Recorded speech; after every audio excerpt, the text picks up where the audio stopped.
আজকে নরেন্দ্র মোদী আছেন, কালকে থাকবেন না, কিন্তু ভারতবর্ষ থাকবে, ভারতবর্ষের ইনস্টিটিউশন থাকবে, একটা একটা করে সব ইনস্টিটিউশন। যেটা নিরপেক্ষভাবে সিবিআইয়ের চিফ হতো, যে তিনজন মিলে ঠিক করতো, সেটাকে নষ্ট করে দিল। তারপর এই ভারতের নির্বাচন কমিশনটাকে নষ্ট করে দিচ্ছে। এই অনুযায়ী আমরা সবাই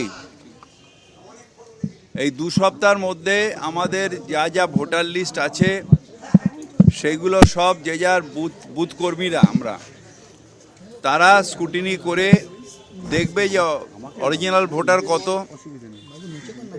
লেফট ভোটার কত, আমাদের ভুয়ো ভোটার কত, ডেড ভোটার কত, এগুলো আলাদা আলাদা করে লিস্ট করতে হবে। সেই অনুযায়ী সেই লিস্ট স্ক্রুটিনি করে আমাদের প্রত্যেকটা বুথের আমরা সেই পার্ট নাম্বার দিয়ে, প্রথমে অ্যাসেম্বলি নাম্বার, তারপর পার্ট নাম্বার, তারপর বুথ নাম্বার, তারপর সিরিয়াল নাম্বার দিয়ে আমরা স্পেসিফিক করে দেবো যে কাকে কাকে পেলাম না আর কাকে কাকে পেলাম। সেই বেসিসে পার্টি যদি দেখে যে একটা পরিমাণের বেশি ভুয়ো ভোটার আছে, নিশ্চিতভাবে ইলেকশন কমিশনের সামনে নিয়ে যাবে। সেই নির্দেশ অনুযায়ী আমরা যারা বুথ কর্মী তারা যে যার নিজের বুথে আজ থেকে শুরু করলাম। একদিনে সব হবে না, হয়তো এই পুরো আমার এক একটা বুথ করতে 3 দিন 4 দিন সময় লাগবে, কারণ বাড়িতে যাব, অনেকে থাকবেন না, হয়তো অফিসে গেছেন, আবার আমাদের রোববার যেতে হবে।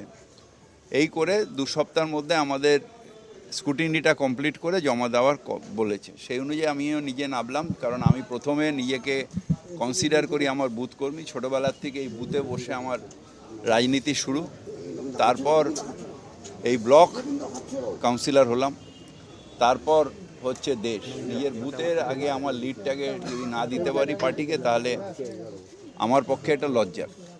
সেই জন্য আমি আমার বুথে করছি। আমার ওয়ার্ডেরও প্রত্যেকটা বুথ এজেন্টকে বলা আছে সময় মতন, সুবিধা মতন প্রত্যেকটা বুথেই তারা এই স্ক্রুটিনি শুরু করবে। সেই নিয়ে সন্ধ্যাবেলা আমাদের মিটিংও আছে। এই ওয়ার্ডের যতগুলো আমাদের বুথ কর্মী আছে তাদের নিয়ে আমি রাত্রিবেলা মিটিংও করছি আজকে পার্টি অফিসে। তো এইভাবে সারা বাংলাতেই এটা চলবে। কয়েকটা পেয়েছি, কয়েকটা লেফট ভোটার পেয়েছি। আমি তো সবে, যেহেতু আপনারা রয়েছেন, আমাদের তো ওইভাবে করতে পারছি না, ওই জন্য আপনাদের করার পরে আবার আমাকে বেরোতে হবে। আমি বেরোবো না, অ্যাকচুয়ালি ওরা বেরোবে।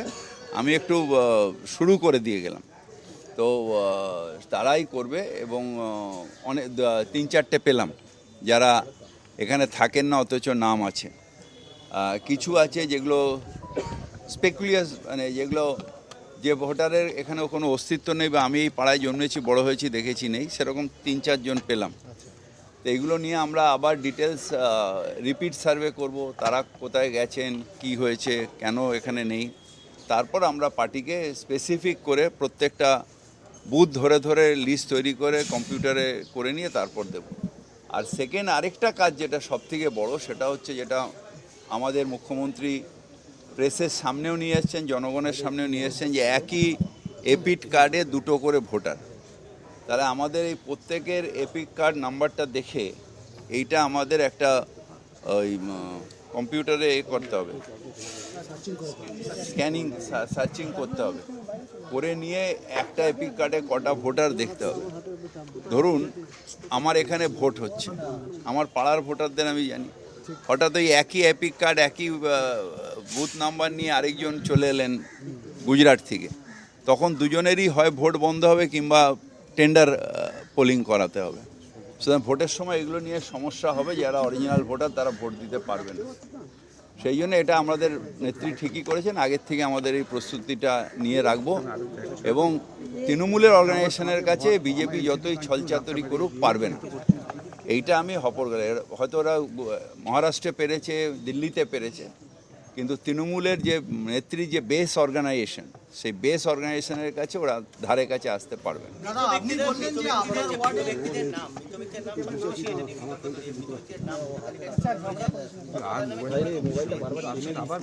এটাও গুরুত্ব দেওয়া হচ্ছে। এই যে দেখুন, আমি এখানে আমি অলরেডি যেটা পেয়েছি, এই যে ডেট দেখুন, এই যে ডেট করে দিয়েছি ডি, তার মানে ডেট, ঠিক আছে, এইটাকে আমরা জমা দেবো। হ্যাঁ, তারপর কয়েকটা মৃত ব্যক্তি অলরেডি এখানে ডিলিটেড করা আছে। আবার আমরা যেটা এখন পাচ্ছি সেটাকে ডেট করে দিচ্ছি। আপনি বললেন যে এই যে 4-5টা বাড়িগুলি 3-4 জন ভোটার মানে হয় লেফট করে গেছেন বা ডেট হয়েছে, এদের ভোটার লিস্টে নামটা এলো কি? মানে এরা কবে গেলে সেটাই আমাদের আবার একটা রিপিট স্কুটিনি করে পাশাপাশি বাড়িগুলোর থেকে, এখন আপনারা রয়েছেন তো এত ধাক্কাধাক্কির মধ্যে সেই বাড়ির লোকের সাথে কথা বলতে পারছি না, বা অনেকে আছেন যারা হয়তো বেরোতে ভয় পাচ্ছেন।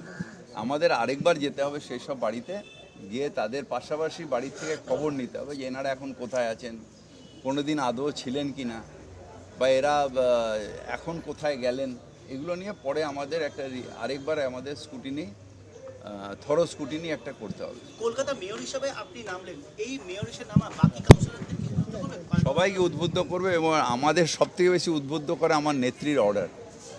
মুখ্যমন্ত্রী মমতা বন্দ্যোপাধ্যায় আমাদের দলের নেত্রী, তিনি যখন বলেছেন সব র্যাঙ্ক অ্যান্ড ফাইলের কর্মীরাই এই কাজটা আমরা করব, সেই নয় বারবার বলি না যে মমতা ব্যানার্জি অর্গানাইজেশনের কাছে বিজেপি কোনোদিনই পেরে উঠবে না। তার কারণ আমরা বাংলার মানুষকে গণতান্ত্রিক উপায়ে ভোট প্রয়োগের জন্য যে সাহায্য, সে সাহায্য করতে চাই। ভুয়ো ভোটার না, অরিজিনাল ভোটার দিয়ে গণতান্ত্রিক উপায়ে আমরা নিশ্চিতভাবে জিততে চাই। আপনি গতকাল বলেছেন নির্বাচন কমিশনের কাছে কালকে দ্বারস্থ হয়েছে বিজেপির সেই অর্গানাইজেশন নেই। আপনাকে এখন স্পষ্ট ভাষায় বলি, দু একটা জায়গা ছাড়া বিজেপির সেই বেস অর্গানাইজেশন নেই। ধরুন আমার এই পাড়ায় যদি বিজেপিকে আনতে হয় তাহলে ভাড়া করে আনতে হবে, এই পাড়ার কোনো লোক বিজেপির নেই। অন্য জায়গার থেকে 2000 টাকা দিলে দিয়ে হয়তো তারা আনতে পারে বা কোনো এজেন্সিকে দিতে পারে, কিন্তু বেস কর্মী তাদের নেই। তার কারণ বাংলায় বিজেপির যে নীতি, ডিভিশনাল পলিটিক্স, সাম্প্রদায়িক পলিটিক্স, এটা বাংলার মানুষ বিশ্বাস করে না, তাই তারা কোনোদিন বেস তৈরি করতে পারবে না।